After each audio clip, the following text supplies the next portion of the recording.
어느 분이 사기도 당해요. 살맛도 잃어요. 그때 저 노래를 듣고 또 아들이 딸이 위로를 해줘요. 아빠, 누가 뭐래도 실망하지 마. 나는 아빠를 사랑해. 그럼 저 노래가 들려져요. 그분이 새 삶을 살게 됩니다. 우리 영혼이 지치고 영혼이 피곤할 때 누군가 나를 도와주는 힘이 있는데 그 힘이 누구냐? 우리 주님이십니다. 오늘도 주께서 여러분들에게 힘을 주고 능력을 주시리라 믿습니다. 아버지를 생각하는 마음, 어버이 주일로서 이 제목을 갖고 함께 말씀을 나누겠습니다. 우리 가정에 복을 주시는 이는 하나님이십니다. 왜? 하나님께서 복의 근원자가 되기 때문이죠. 여러분 가정에 가족들이 여호와 하나님을 주인으로 모신다면 분명히 하나님은 여러분 가족에 또 여러분 가정에 복을 주시리라 믿습니다. 우리가 살다 보면 어려운 일이 있습니다. 힘든 일이 있습니다. 고통스러울 수 있습니다. 더 이상 여기서 벗어날 수 없는 이런 어려움에 다다를 수 있지만은 그러나 우리에게는 전능하신 하나님이 있습니다. 창조의 하나님이 있습니다. 그 하나님을 믿을 때에 새 힘을 얻을 수 있습니다. 우리가 꿈을 가지셔야 돼요. 여러분 저 노래 자막에 마지막이 뭐라고 끝을 맺습니까? 늘 꿈을 가지라는 거예요. 늘 꿈을 갖고 그 꿈을 잃지 않으려면 언젠가 그 꿈이 이루어지는 날이 온다는 거예요. 우리 믿음의 사람들은 항상 꿈을 갖고 살아가야 돼요. 성경에서 꿈을 갖고 살았던 사람 요셉이죠. 요셉을 꿈의 사람이라고 해요. 그는 꿈 때문에 어려움도 당해요. 꿈 때문에 형제들에게 시기 질투 미움을 받고 그 꿈 때문에 죽어야 하는 절박한 상황 속에 그 꿈 때문에 이제 애굽으로 노예로 팔려가요. 노예의 몸으로서 남의 집 가서 일하다가 억울한 누명을 쓰고 감옥까지 가요. 감옥에서 꿈 때문에 애굽의 총리가 되어집니다. 아멘. 예, 꿈 때문에 고난도 당했지만 꿈 때문에 총리가 되어져요. 하나님께서 일하기 시작해요. 애굽을 비롯한 중동 전역에 큰 흉년이 옵니다. 물론 그 전에 풍년이 왔어요. 7년간 풍년이 오고 이어지는 7년의 흉년이 이어지는 거예요. 요셉의 아버지였던 야곱, 그의 아들들 양식이 없어서 양식이 있는 애굽으로 내려가요. 그 애굽의 총리를 만납니다. 그런데 이 요셉의 형제들은 애굽의 총리가 요셉인 줄 모르고 그냥 곡식을 사갖고 가요. 그때 요셉이 자기 형제인 것을 알고 이렇게 묻습니다. 너희 아버지가 편안하시냐? 너희 아버지가 안녕하시냐? 라고 물어요. 아버지를 생각해요. 아버지를 먼저 생각해요. 우리말에 그런 말이 있습니다. 10 아들이 한 부모를 섬길 수 없지만 한 부모는 10 자녀를 섬길 수 있다. 이런 말을 해요. 여러분, 그게 부모와 자녀의 마음이에요. 자녀는 부모를 섬길 수 없지만 부모는 10 자녀라도 10 자녀의 따블은 몇 명일까요? 예. 20명도 섬길 수 있을까 없을까요? 있어요. 여러분 혹시 감리교 아시죠? 감리교회를 세웠던 분이 요한 웨슬레인데 19번째 아들이에요. 와네요. 그러니까 한 부모는 20명의 자녀라도 키울 수 있고 양육할 수 있어요. 그게 부모예요. 그런데 자녀는 부모 마음을 몰라요. 여러분, 부모한테 기쁨이 뭔지 아십니까? 부모를 늘 생각하는 자녀가 되어야 돼요. 여러분 마음속에 부모가 자리 잡아야 돼요. 어떠한 환경 속에라도 비록 부모가 잘해주지 못했을지라도 부모가 내 마음속에 자리 잡고 있는 그 사람은 착한 사람이에요. 그런데 부모가 내 마음속에 자리 잡고 있지 않습니다. 착하다고 말할 수 없어요. 아무리 돈을 많이 벌고 아무리 잘 살아도 부모를 내 마음속에 모시지 못한다면, 부모를 생각하지 못한다면 착할 수가 없는 거예요. 인간의 가장 일륜적인 행동이 뭔가? 부모를 생각하는 거예요. 부모를 기억하는 거예요. 부모에게 잘해드리려는 마음을 가져야 돼요.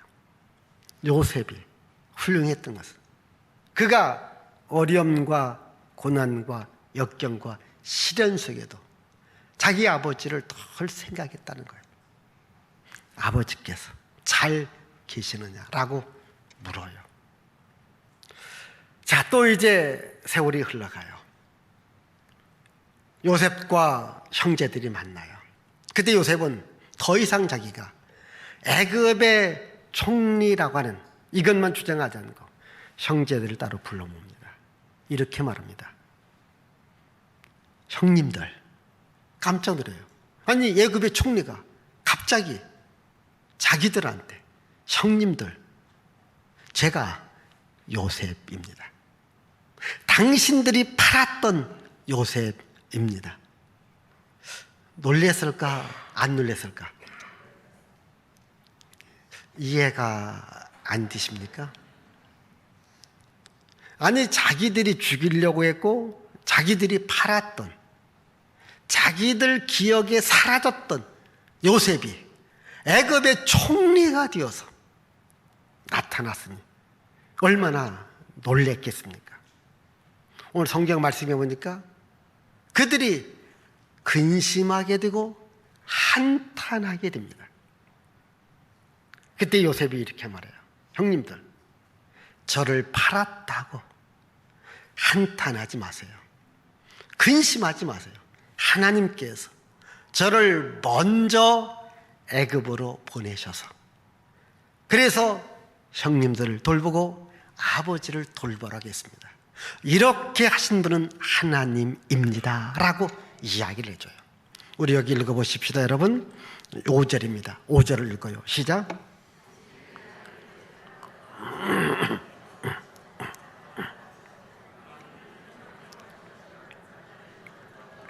7절을 읽어요. 하나님이 큰 구원으로 당신들의 생명을 보존하고 당신들의 후손을 세상에 두시려 나를 당신들보다 먼저 보내셨나이다. 여기서 요셉이 이렇게 말합니다. 믿음으로 말을 해요. 여기 중요한 삶의 원리가 있습니다. 우리가 살다 보면 어려운 일을 만나요. 억울한 일도 만나요. 속상한 일도 만나요. 어떤 사건, 사고가 터져요. 그럴 때 우리는 보통 원망합니다. 불평합니다. 낭망합니다. 실망하죠. 그런데 지금 요셉은 형제들을 만나면서 형님들, 근심하지 마십시오. 한탄하지 마십시오. 나를 팔았다고, 나를 죽일 계획을 가졌다고, 그리고 내가 지금 애굽 총리로 나를 만났다고 한탄하지 마시고 근심하지 마세요. 하나님께서 이 일을 하신 것입니다. 하나님께서 큰 구원을 이루어 주려고 하신 일입니다 라고 믿음의 말을 해요. 여러분, 어떠한 일이 있었을 때에, 어떤 사건이 터졌을 때, 어떠한 문제가 터졌을 때 이것을 부정적으로 보고 그리고 원망과 불평의 말을 하면 문제가 해결되지 않습니다. 그리고 어떠한 안 좋은 일과 사건이 터져도 이것을 긍정적으로 보고 믿음의 말을 하십시오. 그러면 긍정적이고 믿음의 말을 하면 문제가 해결되어지고 살 길이 열려집니다. 특별히 우리 가정에도 마찬가지죠. 여러분, 이 삶의 모든 문제가 거의 가정에서 시작이 돼요. 전 가장 가까운 우리 가족 아니겠습니까? 그러나 가족 안에도 보면요, 속상한 일이 있어요. 억울한 일이 있어요. 슬픈 일이 있어요. 때로는 부모에 대해서 원망하고 싶어요. 형제에 대해서 투정하고 싶어요. 자식이 미워질 때가 있어요. 여러분, 어떻게 보면 가정의 문제가, 그게 사회 문제가 되고, 그게 나라 문제가 돼요. 여러분, 가정에 여러 가지 많은 문제가 있잖아요. 여러분, 왜 우리 부모는 이렇게 태어났을까? 왜 이렇게 가난할까? 왜 나를 교육시키지 못할까? 왜 부모는 나한테 좋은 옷, 좋은 음식, 좋은 집, 좋은 환경을 주지 못할까? 이런 저런 원망을 하다 보면 한이 없어요. 그렇지 않습니까? 오늘 여기 계신 여러분들도 때로는 부모님과 껄끄러운 관계를 가지신 분이 있을 거예요. 형제들과의 관계, 자식들과의 관계. 왜 우리 집은 이럴까? 여러분, 여기에서 왜 우리 집은 이럴까라고 원망 불평하지 마시고, 하나님께서 나를 이 가정에 보내주신 것은 분명한 우리 가정에 뜻이 있다. 하나님이 하시는 일이 있다. 하나님이 행하시는 구원이 있다. 이렇게 믿음으로 생각하고, 믿음으로 바라보고, 믿음으로 말하고, 또 믿음의 꿈을 가질 수 있기를 바라요. 여러분, 어느 가정이 좋다, 어느 가정이 나쁘다, 좋은 가정, 나쁜 가정이 정해져 있는 게 아니에요. 제가 성경 공부하면서 늘 주장하는 말이 뭡니까? 제자는 태어나는 것이 아니라 만들어진다. 어떤 좋은 것은 태어나기보다도 만들어지는 거예요. 잘 보십시오. 좋은 가정은 태어난 게 아니라 온 가족이 좋은 가정이 되려고 좋은 가정을 만들어가는 거예요. 여러분, 나쁜 가정은요, 애시당초부터 나쁜 게 아니에요. 부모가 나쁜 말을 해요. 자녀들이 나쁜 생각, 나쁜 행동을 해요. 이러다 보니까 서로 다다식구라게 해요. 다 따로 국밥이에요. 예? 서로 으르렁거리고 원망하고 짜증하고 성질내고 싸우고 그렇게 가정 안 준 거예요. 그런데 이쪽 가정은요, 누가 실수해요? 그럴 수 있지. 괜찮아요. 덮어줘요. 사랑해줘요. 아껴줘요. 보호해줘요. 이러다 보니까 이 가정이 좋은 가정이에요. 여러분, 그런 얘기 있지 않습니까? 옛날 얘기예요. 며느리가 이제 부엌에서 일을 하다가 그만 불이 난 거예요.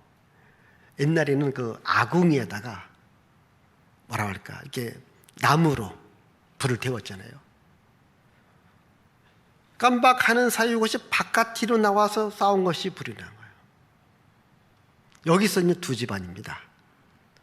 그때에 시아버지가 이렇게 말을 해요. 며느라, 내가 미안하다. 내가 나무를 너무 많이 해왔다. 이렇게 얘기를 해요. 그때 시어머니가 말해요. 며느라, 미안하다. 내가 너한테 일만 시켰구나. 라고 얘기를 해요. 저쪽 집안입니다. 이 미련한 며느리, 아궁이에 불을 놨으면 봐야지. 시어머니가 뭐라 해요? 시아버지는 내 그럴 줄 알았어. 싸움 납니다. 똑같은 걸 갖고서도 어떤 집은 그 책임을 자기가 감당하고, 어떤 집은 자꾸 핑계만 댑니다. 여러분, 책임을 내가 질 때에 그 가정은 행복할 수 있어요. 책임을 남한테 미루어요. 그 가정은 행복할 수가 없는 겁니다. 오늘 우리 그리스도인의 가정들입니다. 여러분 가정에 믿지 않는 부모, 형제, 자녀가 있을 거예요. 그래서 먼저 믿는 분들이 사랑의 마음, 용서의 마음, 성실한 마음을 갖고 가정을 잘 돌볼 때 그 가정은 행복한 가정, 즐거움의 가정이 되어질 수 있습니다. 지금 여기 요셉은 형제들에게, 형님들, 이 날이 올 줄 모르고 나를 팔았느냐? 이 날이 올 줄 모르고 나를 죽이려고 했느냐? 라고 했다고 해봐요. 그제 가재나 가슴이 떨리고 심장이 쫄린데 잘 걸렸다. 원수는 외나무 다리에 망난다는 얘기 몰랐느냐? 이런 얘기하지 않고 하나님께서 이 일을 하셨습니다. 걱정하지 마십시오. 한탄하지 마십시오. 이렇게 말하더라는 거예요. 혹시 여러분 가정 안에서 부모, 형제, 자녀가 속상한 일이 있고 억울한 일이 있고 슬픈 일이 있어도 한번 이것을 믿음으로 생각하고 믿음으로 말할 수 있기를 바라요. 믿음으로 생각하고 믿음으로 말하면 이런 문제가 해결되어집니다. 또 하나입니다. 지금 요셉은 형제들에게 하나님께서 이 큰 구원을 이루기 위해서 이 일을 하셨다라고 말하면서 미래를 이야기를 해요. 아직도 5년이나 10년이 남았기 때문에 아직도 살아가기 위해서는 어렵습니다. 그래서 이렇게 하십시오. 미래의 답을 말을 해줘요. 여러분, 지나온 삶도 중요하지만 미래를 어떻게 살아갈 것인가, 그게 중요해요. 오늘 여기 계신 여러분들도 지금까지 살아온 삶도 중요하지만 오늘부터 미래를 살아갈 것을 생각하십니다. 지금 말씀 그렇습니다. 지나온 세월도 어려워요. 그러나 앞으로 미래가 5년간 10년이 더 이어지는 겁니다. 만약 여러분, 우리가 지금 잠시 이 전염병 때문에 한 3개월, 4개월 경제적인 문제가 있고 사회적 거리두기 문제가 있고 전염병 때문에 어렵지 않습니까? 이것이 여러분 1년, 2년, 3년 계속 연장된다고 해봐요. 얼마나 어렵겠습니까? 그런데 미래가 어렵다고 낙심하고 좌절하고 실망하지 말라는 거예요. 왜? 미래의 역사를 만들어 가십니까? 누구다? 하나님이라는 거예요. 비록 내가 지금 어렵다 할지라도, 내가 비록 사망의 음침한 골짜기로 다닐지라도 해를 두려워하지 않을 것은 주님이 나와 함께 하심이라. 다윗이 시편 23편에서 고백한 거예요. 지금 우리 앞길이, 앞날이 불확실하고 어렵고 힘든 것 같다 할지라도 낙심하지 말라는 거예요. 왜? 그 미래를 이끌어 가시는 분, 역사를 만들어 가시는 이가 하나님이십니다. 역사의 흥망성쇠, 인간의 생사화복을 주관하시는 이가 하나님이시라는 거예요. 하나님을 믿으면 하나님께서 우리 인생의 앞길을 인도해 간다는 겁니다. 이스라엘 백성들이 사막의 길을 걸어가요. 사막 40년도 하나님께서 먹여주고 입혀주고 만나와 메추라기, 불기둥, 구름기둥으로 인도하신 그 하나님은 오늘도 우리 역사 속에, 우리 민족 속에, 이 교회 위에 함께 하시는 하나님인 것을 믿으시기를 바라요. 하나님께 내 미래를 맡기고 하나님께 내 사업도 맡기고 하나님께 내 가정도 맡겨보라는 거예요. 하나님이 책임져 주신 겁니다. 이걸 지금 요셉이 말을 한 거예요. 앞으로 어려움이 있습니다. 그래서 뭐랍니까? 아버지를 모시고 우리 가족들 다 저한테 오십시오. 제가 책임져 주겠습니다. 제가 하나님께서 저를 사망의 길에서, 광야의 길에서, 억울함의 길에서, 슬픔의 길에서, 죽음의 길에서 나를 건져주신 하나님, 애굽의 총리를 삼으신 하나님께서 우리 가족의 앞날도 책임져 줍니다. 아버지를 모시고 내려오신다면 제가 아버지하고 우리 형님들과 형님들의 여러 조카들 온 가족을 제가 책임지겠습니다. 이렇게 말을 해줘요. 그래서 이제 이 요셉 형제들이 아버지께 갑니다. 아버지, 왜?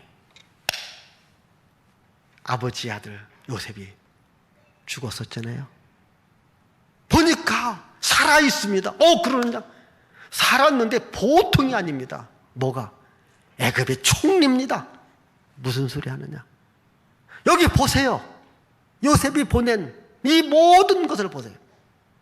그때 야곱이 너무 기뻐요. 그럼 내가 빨리 내 아들 요셉을 봐야 되겠다. 그래서 야곱의 가정이 애굽으로 이사를 가요. 그때 요셉은 이 가족 70여 명입니다. 이 애굽 땅 가장 좋은 고센 땅. 혹시 여러분들이 역사를 공부했으면 나일강 삼각주를 아시는지 모릅니다. 바로 그 땅. 가장 좋은 땅을 줍니다. 거기서 이 야곱의 12아들이 400년을 살면서 200만 명의 한 민족이 됩니다. 애굽을 위협할 수 있는 막강한 힘을 가진 공동체가 되고 민족이 되어집니다. 더 이상 애굽이 이 야곱의 가족을 포용할 수 없기 때문에 죽이는 정결해요. 여기서 하나님께서 출애굽을 시키는 거예요. 여기서부터 이스라엘 민족의 공동체가 생겨났고 이스라엘 민족의 공동체가 오늘까지 오게 된 거예요. 하나님께서 그 민족을 인도했다면 그 하나님은 오늘 우리도 인도하시는 겁니다. 중요한 것은 이겁니다. 요셉이 하나님의 복을 받으니까 자기 가족을 다 먹여 살리더라는 거예요. 저는 여러분들이 이 하나님의 복을 받는 주인공이 되시길 바라요. 믿음으로 살아가 보십시오. 아까 이 찬양 불렀던 가수 해직을 당한 거예요. 노래 부르면서 구걸한 거예요. 딸이 아버지를 생각한 거예요. 지금으로 말하면 오디션 프로그램 방송국으로 아버지 몰래 지원을 해요. 신청을 한 거예요. 안 간다고요. 아버지 가세요. 갔습니다. 노래를 부른 거예요. 우승한 거예요. 요즘 보면 무명 가수들이 왜 그런 거 있잖아요. 그게 뭐 있잖아요. 예? 우승한 거예요. 이때부터 이 인생이 50 중반이었어요. 대박을 터뜨린 거예요. 그 사람이 그 노래를 부르면서 많은 사람들이 희망을 갖게 된 거예요. 여러분, 지금 내 나이가 어때? 나이 탓하지 마시고 환경 탓하지 마시고 한번 꿈을 가져보세요.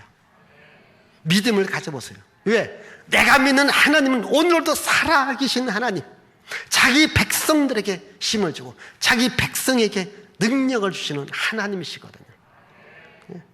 내 백성, 하나님 백성, 능력과 힘을 주시는 하나님.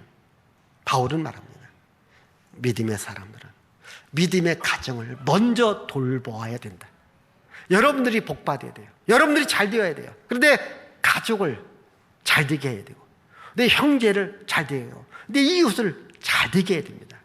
하나님 나에게 복을 주세요. 하나님 나를 사용하여 주옵소서. 하나님의 살아계심을 내가 믿고 하나님의 살아계심을 내가 전하겠습니다.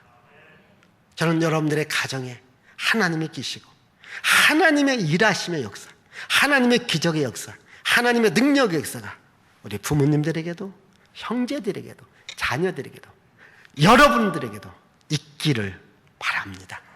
기도합니다. 하나님 아버지, 감사와 찬양과 영광과 존귀를 주께 돌려드립니다. 우리 가정에 하나님의 기적과 하나님의 능력과 하나님의 일하심과 하나님의 복주심이 온전히 함께하여 주옵소서. 나 한 사람이 복을 받고 내 가족을 살리고 내 가정을 살리고 이웃을 살리고 민족을 살리는 복 있는 주인공들이 되어져 가게 하옵소서. 예수님의 이름으로 축복하며 기도합나이다. 아멘.